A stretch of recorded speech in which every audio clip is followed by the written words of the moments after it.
What's up, everybody? Welcome to the 3 and Out YouTube page. I'm John Middlekauff, and we are talking football all day, every day. Make sure you subscribe, like the video, share it with your friends. Let's roll, baby. I've been thinking about this for a while. I picked a team in each division that I thought easily has the most pressure on them. So we are going to work the AFC, then the NFC. We'll go east, south, north, west. And I just think that there's nothing like the NFL. There's nothing like the amount of pressure. And honestly, I mean, I easily could have picked probably 2 teams per division. The expectations are so sky high. The ramifications of failure are firings immediately. Players cut. That's the other thing. Forever it was like you can't blame the players, right? That's always been an old adage in sports because they were always making way more than the coaches, which is still true. But we see all the time these high-priced players, when they fail, they just get cut and teams eat it. So, and partly because of the explosion of the league with the salary cap, it's just made it a little bit of the Wild Wild West. All these teams are rich. Some of the owners are richer than others, but even the poorest owner at this point has a lot of money. So we'll start with the AFC East. This one's a BP fastball. It's the New York Jets. They are going to be under a ton of scrutiny from the moment that Monday Night Football kicks off, because anything less than a playoff berth, and I think they have the longest running playoff berth streak in the NFL. And if I'm not mistaken, it might be in all of professional team sports. Everyone's fired. It's all over. And this Aaron Rodgers experiment was a complete disaster. Some of it not totally their fault that no one knew he was going to tear his Achilles, but it was evident pretty early. Like, this offensive line was a problem, given why they revamped it this offseason. But to me, some people would say the Bills, like, they're going to win the division again. They'll be in the playoffs. Even if they lose in the second round, like, I don't know, you're going to fire a guy that's won the division 5 straight times. The Dolphins, even if they take a step back this year, they made the playoffs 2 years in a row. And I think people forget what the Dolphins and the Bills look like for a large period of time in my lifetime. Once Jim Kelly and Dan Marino called her quits, it hasn't been pretty. And the Patriots, even if they suck, everyone kind of expects that. But you could argue in just the terms of the pressure rankings, it's hard to ever get above this next team. But if you wanted to put the Jets at 1 in the entire league, I would hear you. Partly because of the fame and the resume of Aaron, what they've done to build everything around him in terms of the coordinator, in terms of signing his friends last year, in terms of how he kind of dictates the terms of their organization. Is Robert Saleh any good? I root for my bald brother, but holy shit, it's been ugly. See, in the East, every team's under a lot of pressure. Obviously, Washington, because they got a new coach and a new GM and a rookie quarterback, to me, are going to get a little bit of a soft landing zone this year. The Eagles, that thing's a pressure cooker. But I said this the other day when I was talking about, the Saquon Barkley situation. I have a hard time seeing them not win 9-10 games. I think it's borderline impossible given the talent on their roster. The Giants, you could say if they fail that heads are gonna be rolling. I said the other day, and comments, whatever. But the reason I think Joe Shane would get fired if his team sucks and Saquon Barkley has a good season is simply because if you watch that series, watch John Mara. John Mara keeps saying over and over, like, I don't like this. I don't know. I don't feel comfortable doing this. A new episode's supposed to come out, I think, tonight. In the preview, it was like, I don't know if I can sleep at night with him on the Eagles. So, like, the expectations for that team, like the Patriots, aren't very high. To me, the Cowboys have Mike McCarthy, which is kind of unheard of on the last year of his contract, and Dak Prescott, which is definitely unheard of with a guy who's had success on the last year of his contract. Now, clearly, before the start of the season, that could change with Dak. Though I think if you've come this far, why not just ride it out?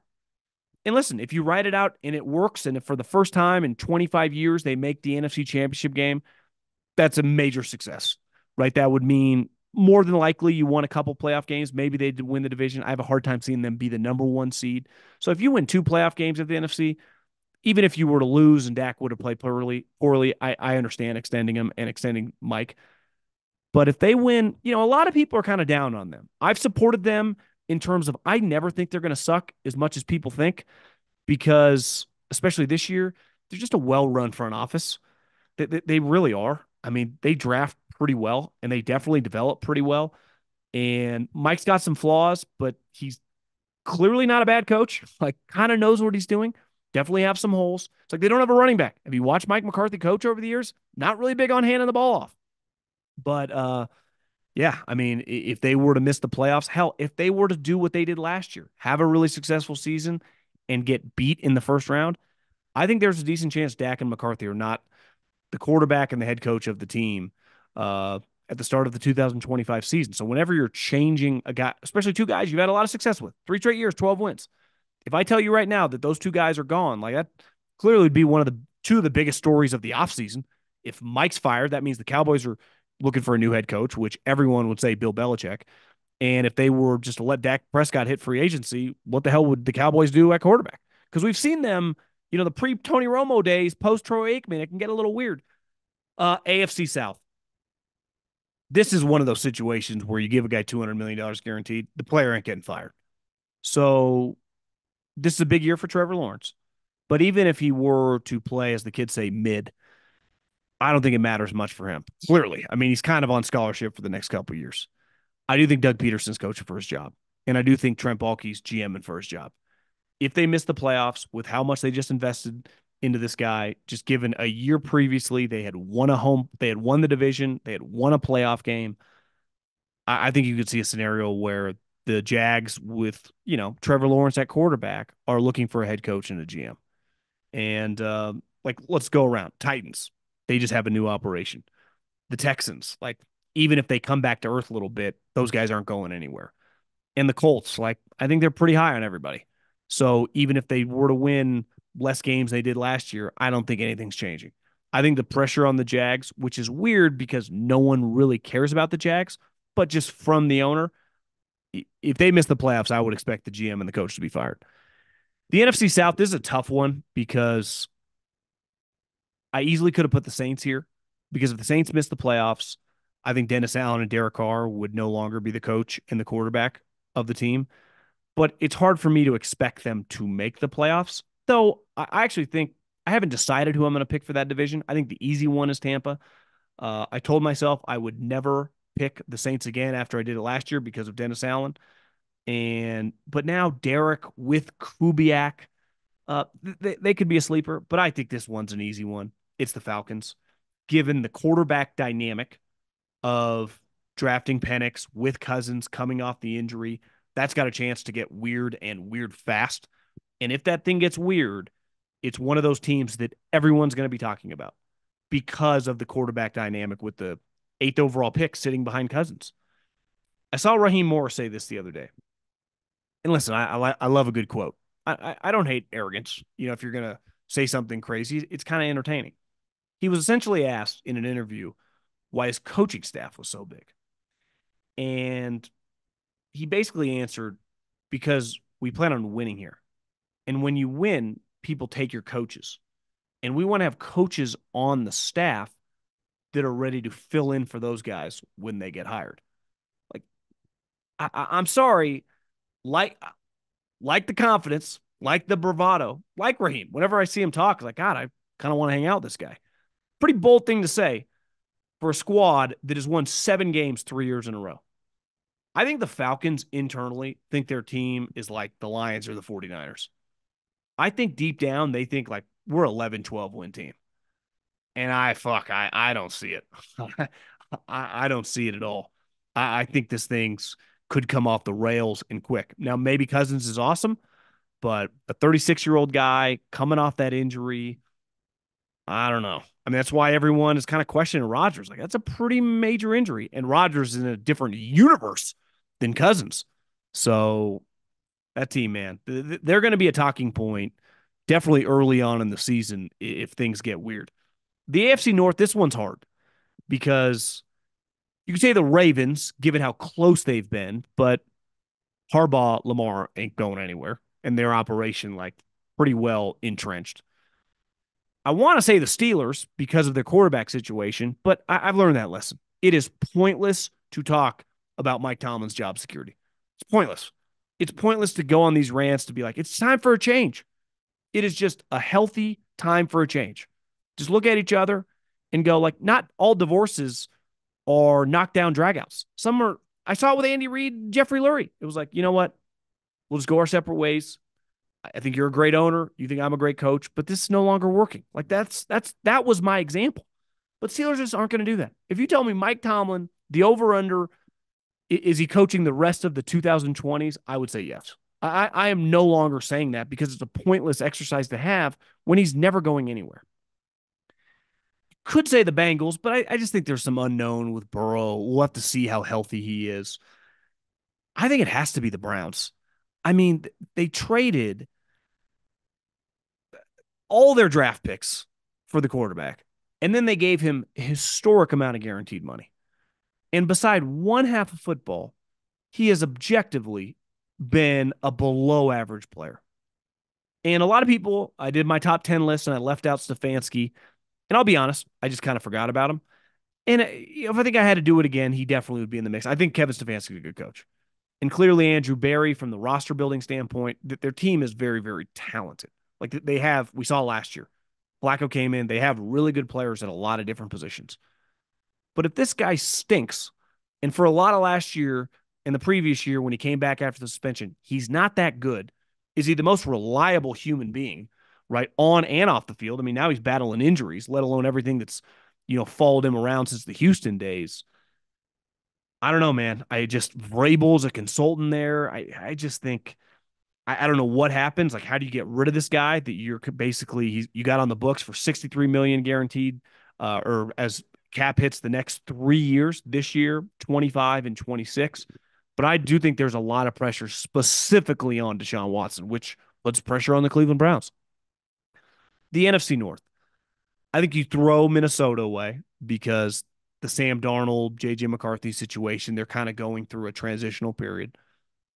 I think the Packer guys, after last year, even if they were to take a step back, they haven't extended Jordan Love at the time of recording this, so they're not, locked in stone with him forever. Though decent chance it could eventually happen here during training camp.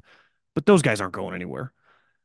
You have the Lions. I mean, Dan Campbell just got to the NFC Championship game for the first time with the organization in 30 plus years. I think it's the first time since like 1940 something they won 2 playoff games in the same year. So Dan Campbell has done a fucking remarkable job. Those guys they just got contract extensions. It's got to be the Bears because, like I said, with the Jets, the Cowboys, the pressure, just the way it's nationally and locally talked about, you could make the argument there is more hype around the Bears for a team that, hasn't been in the playoff mix than any team in the league. Than any team in the league. Because of Caleb, because of their roster, because of some of their moves, and rightfully so. I mean, they're a pretty intriguing team. Got some good defensive pieces. You add this guy that many consider a generational quarterback, and I think he has generational skills. You trade for Keenan Allen, a high-end winning player. You had another top 10 pick. You draft another sweet wide receiver. So now you got DJ Moore, Rome, and Keenan with this generational quarterback. You had DeAndre Swift. You're going, well, our offense last year at times was anemic. Even if it is average sometimes, it's going to be way better than it was last year. And we were right in all these games. So I said it from the beginning. I thought if you had any question marks on the coach, last year was the time to do it. But the Bears, I'm not comparing them to the Steelers this way, but the mom and pop way that they operate, they ideally never want to change. Like they're kind of living in the past. Know some people that have worked there, but they didn't fire him. And I'm not even saying Eberflus is that bad. We're going to find out this year. But it was pretty risky when you had the chance to kind of reset and they stayed loyal to him. If they don't make the playoffs this year, I have a hard time seeing him survive. Now, you could make the argument if he goes 9-8 and they miss it and they showed a lot of progress, but is he getting a contract extension? Do they make him just coach on the last year of his contract? I think there's a ton of pressure on the Bears. because if they won 7 games, which I'm pretty sure they did last year, it would feel like one of the biggest disappointments in the league.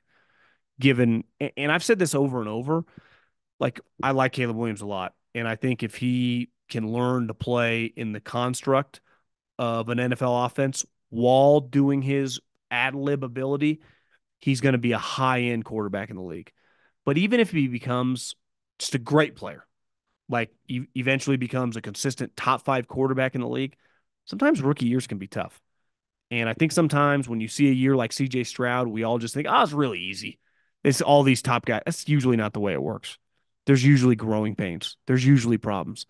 And let's face it, like, is there a team in the league that wouldn't take D'Amico and Slowick being around a quarterback than Eberflus and who they hired? I guess they fired Getsy. They hired, was it Shane Waldron? Is their new offensive coordinator?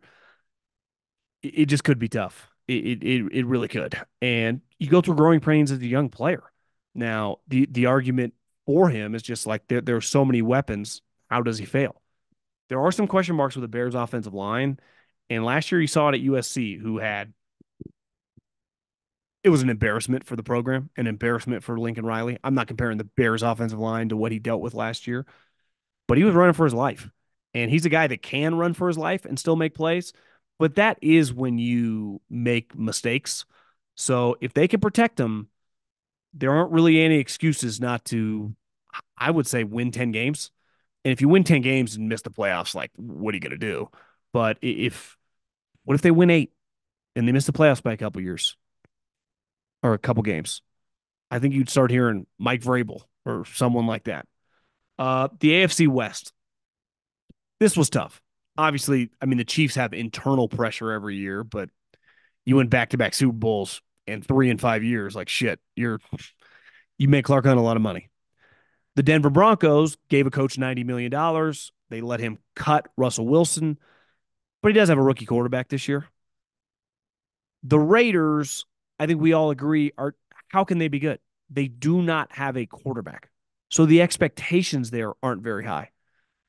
Obviously, Jim Harbaugh is going to be the Chargers coach for a while. He could win 0 games this year, which would be insane, but let's just hypothetically say that happened. He ain't going to get fired. I do think, though, when you have a quarterback of this stature, and listen, you don't need to hear me praise Justin Herbert, just YouTube Jim Harbaugh, Justin Herbert. Listen to the way this guy talks about him. Obviously, they turned over the roster a little bit, but every time you coach a season with a quarterback in his prime who's really, really talented, and you don't make the playoffs, it's a really, really big disappointment. We talked about this on the mailbag probably earlier this week or last week. I guess it would have been earlier this week about Phillip Rivers. And I said, you know, he's his career actually was a big underachievement when you look at the totality of it because of how talented he was. He had flaws. I'm not acting like he's Peyton Manning or Tom Brady or Aaron Rodgers, but he was a really, really good player. But his organization let him down. It really did. I mean, they made him play for guys like Mike McCoy and Anthony Lynn. It's just that can't happen. That's why they went out and got Jim Harbaugh after Brandon Staley, which was an utter embarrassment as well. I just think that one, I think the Chargers are going to be pretty good, but I do think there's pressure on them. And you're just anytime Jim Harbaugh is involved, like part of the reason we talked a lot about the Chargers the last couple of years was specifically about Brandon Staley and just the everything that surrounded that. And obviously, I had sniffed him out like a rat 3 years ago. I knew right away when all the media was doing a giant circle jerk about how great he was at press conferences. Like I was out and just want to. I don't get them all right. Nailed that one. But Jim Harbaugh, he just brings eyeballs. He brings expectation. And I think for the first time, like the Chargers have had pressure over the last whatever half decade because they've had a talented roster. But when they failed, we all went, well, no shit. They had Brandon Staley. They had Anthony Lynn. Like, these guys were going to win? The trainer or the doctor poked Tyrod. They don't even know how to administer a Toradol shot. That's not the case with Jim Harbaugh. Even your floor with Jim Harbaugh, his disastrous last season in the NFL with the 49ers, he went 8-8. And I'm pretty sure he had like a bad finish. They lost like 3 of the last 5 games. Uh, I don't know, man. I just think it's going to be the Chiefs feel this because they got Andy Reid. I think the Broncos that's what he brings. He brings a different level of expectation. And then the NFC West, to me, it's pretty simple. It's the 49ers. This might be their best chance to win the Super Bowl once they figure out this Ayuk situation, especially if he doesn't get traded, which I don't expect him to get traded. You can't keep these rosters together forever. They're going to have to pay the quarterback more than likely next year. They're not going to have to. They want to. They're going to. And you've seen it with the Chiefs. The team that won the Super Bowl in 2019 was not the team that won the Super Bowl this February, right? We saw the Patriots go through different iterations of their team. That's part of building in the NFL with the salary cap. You keep core players, ideally your quarterback, and then you shift guys around him as time goes. And this 49er team is clearly really, really talented. And they have been knocking on the doorstep. I mean, 3 years ago, if Kwaski Tart just catches the fucking ball, they're in the Super Bowl, right? Last year, they have a lead multiple times in the Super Bowl. And the team in 2026, some of these players are not going to be there. George Kittle's 30 years old. Trent Williams is 35 years old. Deebo Samuel, his contract starts getting kind of outrageous in terms of its cap implications, right? So, like, you could see huge turnover over time. If I had to pick, Christian McCaffrey's a running back, and you just never know at those positions. So, the time is now. The time was last year, and the time is going to be this year. But if they can't get it done, you might have to go through one of those situations. Like, it's usually not the Chiefs, where you just change up the roster. They just happen to have one of the greatest quarterbacks of all time. I like Brock Purdy a lot, and I like him a lot more than basically the majority of people that talk about football.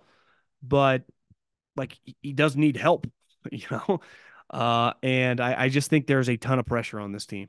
They have had some devastating, devastating losses at the end of the season. Now, luckily for them, it's been the end of the season in the NFC Championship game or the Super Bowl relative to some of these teams that can't even dream about getting that far. But their expectations have clearly changed dramatically over the last 3 or 4 years. And I think that anything less than a Super Bowl victory with this roster, you could look back. I saw with the Harbaugh teams. It was like, oh, this team's going to dominate for 7, 8 years. And all of a sudden, like after 2.5, it was kind of over. Like Patrick Willis retires. Navarro Bowman's leg snapped. Just things change. Bam Davis just quits. I mean, things just change. Look how different the Bills roster is now than it was 2.5 years ago. So the 49ers have all these guys under contract. They're all high-end elite players. Some of them are going to the Hall of Fame. Trent's a first ballot Hall of Famer. I think Fred Warner's definitely on that trajectory. But Christian McCaffrey's the best running back in the league. Kittle's a high-end tight end. Time's now, man. I don't really know what else to say. It's just, you got to get it done. Like, there's pressure on the Jets and the Cowboys because like guys are going to get fired.